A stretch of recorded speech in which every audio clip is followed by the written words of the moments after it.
सृष्टि बचपन से ही दिखने में सुंदर नहीं थी, लेकिन अमीर बाप की बेटी सृष्टि पर उसकी माँ जान छिड़क। मेरी बेटी कितनी प्यारी है, भगवान सबको सृष्टि जैसी बेटी दे। सृष्टि धीरे धीरे बड़ी होती है। एक दिन सृष्टि की सहेली कहती है, तू दिखने में कितनी अजीब सी है, लेकिन मैं जानती हूँ हम सब में सबसे अच्छी शादी तो तेरी ही होगी। तेरे पापा अमीर जो हैं और बता नहीं सकते यार, दहेज तो हर कोई देता है, ये क्या ज्यादा ले जाएगी अपने पति के लिए?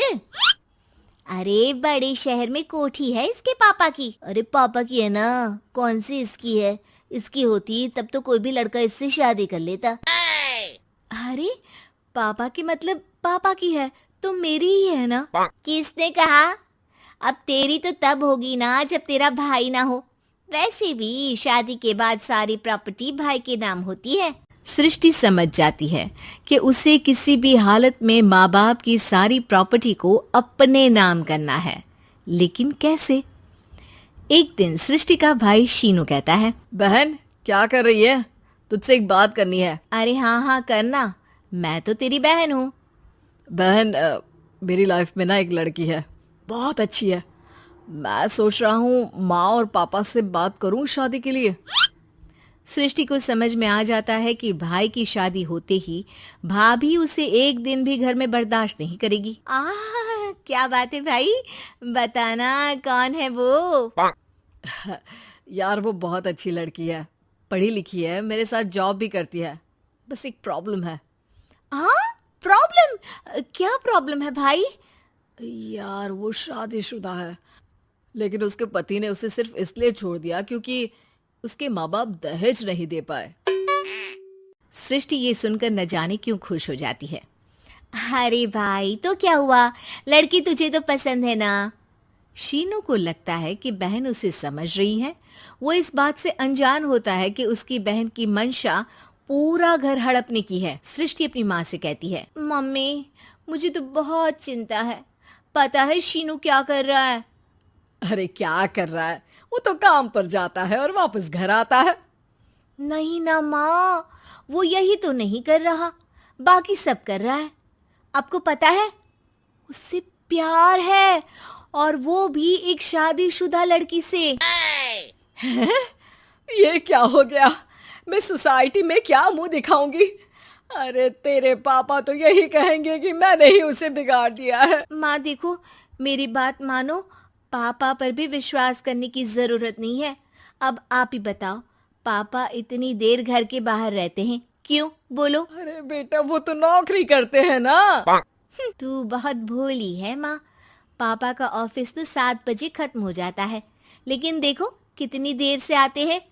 अरे नहीं नहीं बेटा, ऐसी कोई बात नहीं है। सृष्टि माँ को एक औरत से बात करते पिता की फोटो दिखाती है। देखो माँ कैसे हैं पापा, मैं ना कहती थी कि पापा सही नहीं है। मैं तेरे पापा से बात करूंगी, दे फोटो मुझे। ओ माँ वो तो डिलीट हो गई।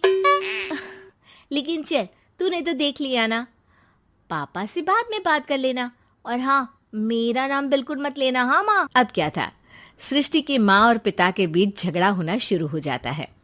सृष्टि के मन में क्या चल रहा था कोई नहीं जानता था। एक दिन, माँ सृष्टि के लिए एक लड़का देखा है, वो लोग शाम को उसे देखने आने वाले हैं।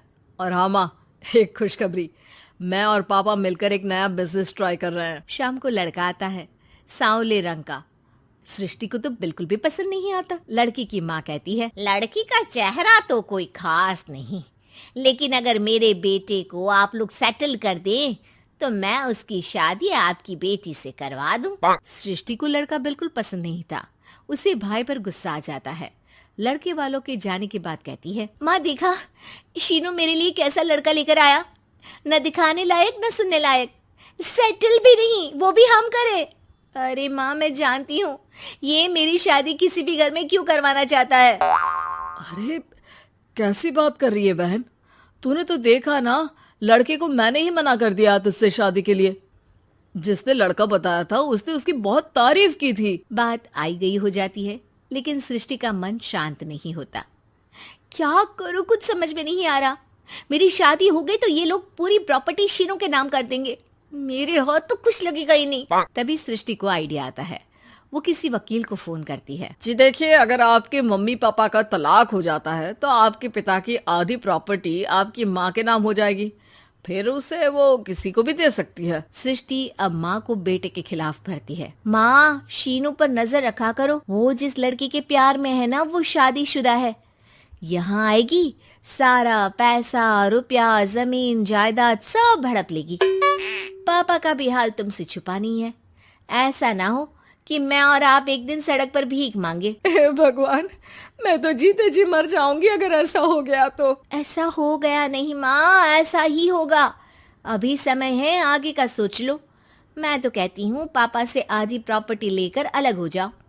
पापा की आधी प्रॉपर्टी भी हम लोगों को अगर मिल जाती है ना तो अगले 7 जन्म सफल समझो। बेचारी माँ बेटी के कहने पर पति से तलाक लेकर अलग हो जाती है।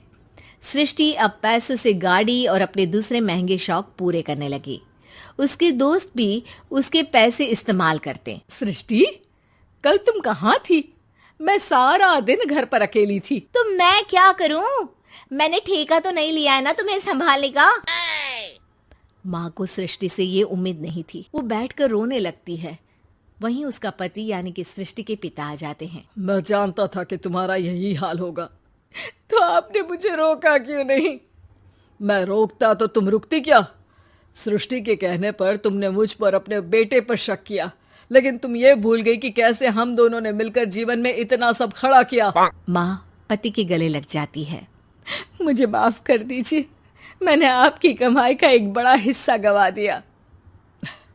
कोई बात नहीं, तुम साथ हो तो मैं ऐसी 7 प्रॉपर्टी खड़ी कर दूंगा। तभी वहां सृष्टि आ जाती है रोते हुए। माँ, मयंक ने मुझे छोड़ दिया। वो बोल रहा था जब तक मेरे पास पैसे थे तब तक ही वो मेरे साथ था। पापा, माँ, मुझे माफ कर दीजिए।